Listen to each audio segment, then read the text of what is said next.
What you're seeing right now doesn't look too out of the ordinary.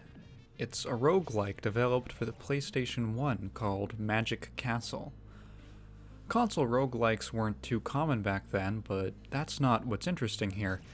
See, this game was developed in 1998 on a very special PlayStation and released December 23rd, 2020.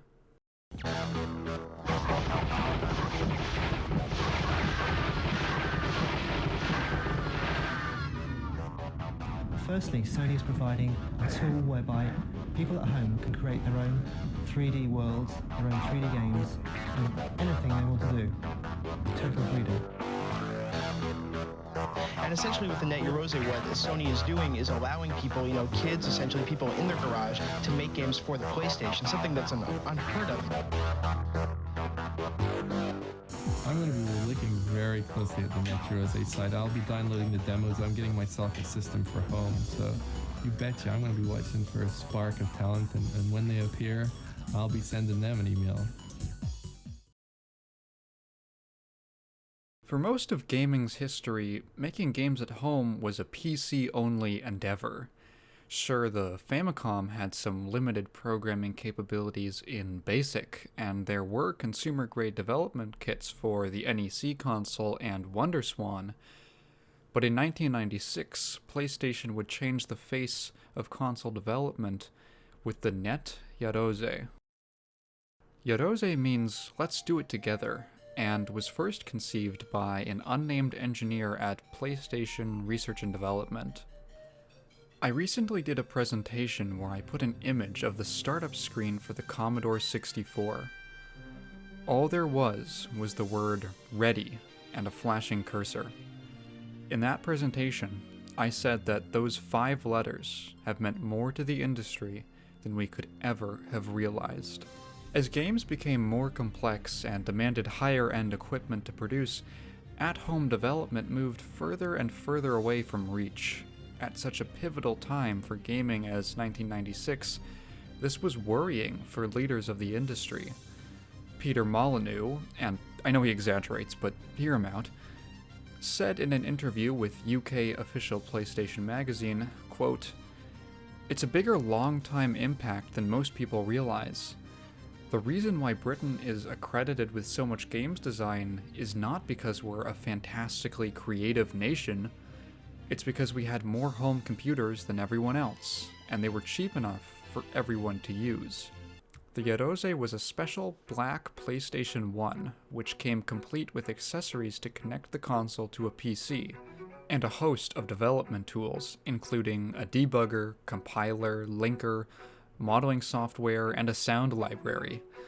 The Yaroze was going to bring game development back into the bedroom, but it wasn't doing it alone. The net part of the name refers to the members-only forums where Yaroze users could upload their projects for download. Sony didn't just expect you to make a game for the market, they encouraged it, releasing best-of compilation discs periodically with issues of PlayStation Magazine. Ken Kutaragi, creator of PlayStation, pushed for a Yaroze program in schools. Phil Harrison continues, "Courses that deal with computer graphics and/or real-time 3D have found that one of the most cost-effective ways of getting a real-time 3D subsystem in the hands of a student is the Yaroze." Mitsuru Kamiyama is one such notable Yaroze developer, getting his start with the adventure game Terra Incognita and the Final Fantasy VII parody Fatal Fantasy. He went on to be an actual developer at Square Enix, directing Final Fantasy Crystal Chronicles. It was in this ever-shifting landscape that 2 young developers met while working at an arcade company in Kyoto, Keiichi Matsunami and the man known only as Pirowo. Frustrated with the games their company was putting out, they made the decision to leave, and along with 2 more of their friends, they were going to make their game the way they wanted, and they would do it with the Net Yaroze. Magic Castle was envisioned as a roguelike. At first, it was about students competing in a school setting, but later switched to a fantasy theme more reminiscent of the genre. Of the 4 playable characters, Mazunami cites the knight's swordplay as being inspired by 1984's Dragon Buster. You can see the downward swings. Collecting coins was likewise inspired by Fantasy Zone. Originally planned to support 4-player co-op, the current release, a beta formed from the old source code, only allows 2. I have no one to play with, so this is all solo gameplay. Each character is fairly different. The fighter attacks quickly from short range, the wizard can use powerful spells, and the archer is long-ranged.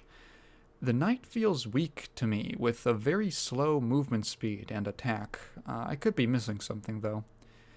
There are a lot of things I don't know about this game, actually. There is a manual available that covers a bit of information, but it also stays intentionally vague about things like items or enemies the player might encounter. On one hand, I find it pretty ballsy to be so cryptic when, at most, only a few hundred people have played this game. On the other hand, it makes me realize how much I've been spoiled by game facts and online guides.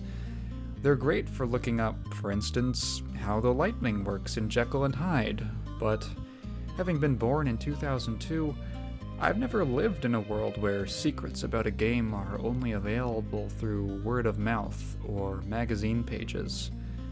Alchemy? What's that? I put a few hours into this, and I have no clue what the manual is talking about here. Killing enemies nets you experience and coins. Coins are spent at fairy fountains for items. Health and magic potions are valuable, but you'll often come across an NPC during a run who might need healing or a sword. If you choose to give them one of your valuable items, they'll trade you for another.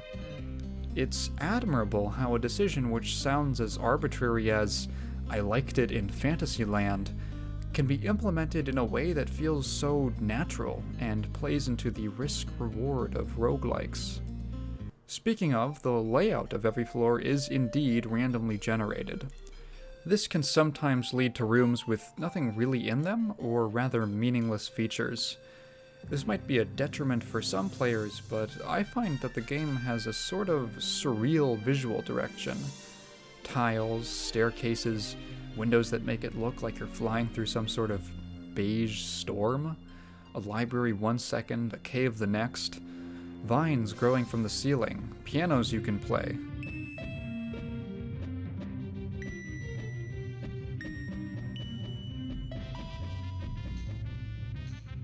This game has a charm, a uniqueness to it. There are some issues. The camera is automatic and can occasionally obscure enemies or other important details. There's a very strange mechanic where you can go into a bird's eye view by walking right under your fairy follower and jumping up into it. This is pretty awkward and not always helpful, especially with enemies like the bats who move less predictably in vertical space. You can also sometimes go into this view accidentally, making it a little unwieldy. Depth perception in general is a problem. I occasionally found myself being hit by an enemy whose position was unclear, or dodging one. Over time, I grew accustomed to it, and it's by no means game-breaking, though. Movement has 2 modes. You can choose to switch quick turning on or off. By default, it's off, meaning that the characters all have slow, Dota-style turn ratios. I personally found this annoying and opted for quick turning. You can only face 8 directions this way, but the lack of sluggishness worked much better for me. The music is quite good, written by Hosoi Soshi, better known as Hostplug. It appears that he and Pirowo have worked together on other projects and were potentially childhood friends. Despite there only being a few songs in the game, they never got grating or annoying over my play sessions. You can only advance to the next floor once you've defeated an enemy that carries a key. Attacking it will immediately transport you up. This mechanic has pros and cons. On one hand, it forces the player to engage with the combat even if they're playing a safer class like the archer. On the other, you'll regularly kill the enemy with the key and hit it accidentally before you have a chance to explore the whole floor. This happens especially with characters who attack quickly or with multi-hitting spells like the archer and wizard. If it was changed to an item you can pick up and then use when you're done exploring, I think I'd like this system more. You would get to explore, but also keep the interaction with enemies, and you can do some cool stuff with that. For instance, every floor 8 on every run will have a Black Knight who holds the key. It's one of the few things I encountered that was set in stone. He serves as a sort of early boss that the player can gauge their skill by. Once I beat him the first time after he'd ended dozens of other runs, it felt like a real accomplishment, even if I'd done it in kind of a cheap way. Yeah, the archer feels a little too strong. At sometimes it feels like you're playing a Muso game. However, she does have one major flaw. She can't play the piano. Magic Castle had the potential to be a sizable hit on the PlayStation. Even in this unfinished version, it's very solid. It controls well, there aren't any major glitches that I encountered, the mechanics are already well realized, and it wouldn't have had much competition in its genre. Roguelikes were always more prolific on PCs, and this could have been a great entry point for console gamers.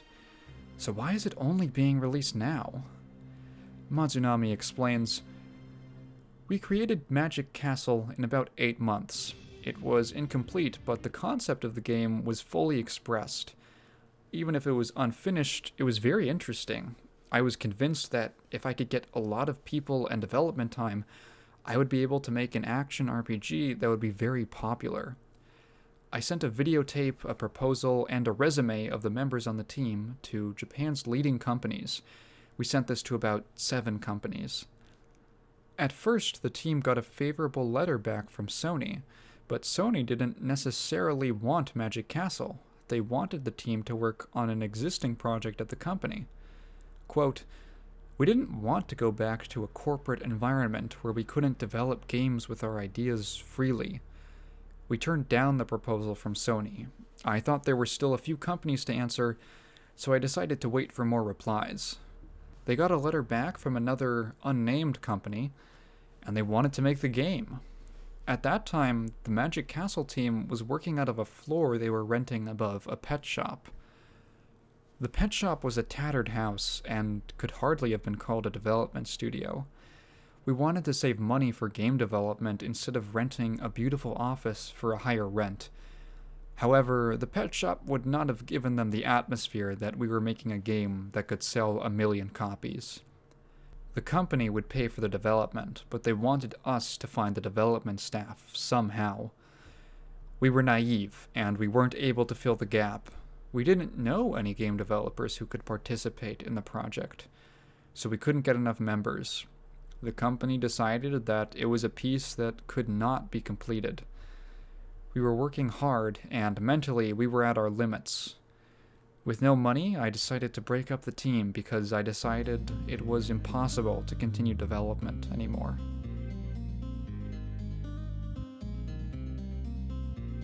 The Net Yaroze was so ahead of its time that it boggles my mind.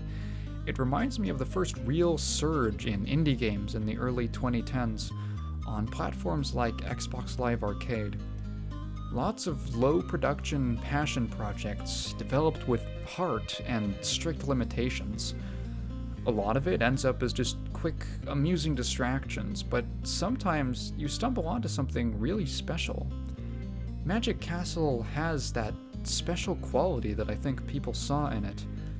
It's a shame that it was never allowed to blossom into a full release, but it's also reassuring that even the most hidden of gems can still be unearthed as long as you have a website and a little appreciation for the past. Quote, "This is the result of me and Pirowo's Magic Castle project. For a few years afterwards, we couldn't face Magic Castle. However, I can say with confidence that it had the potential to be an extremely interesting game. This time, when we were asked to do an interview, we remembered Magic Castle for the first time in a long time, and decided to tell the story of the Magic Castle project, chasing a youthful dream."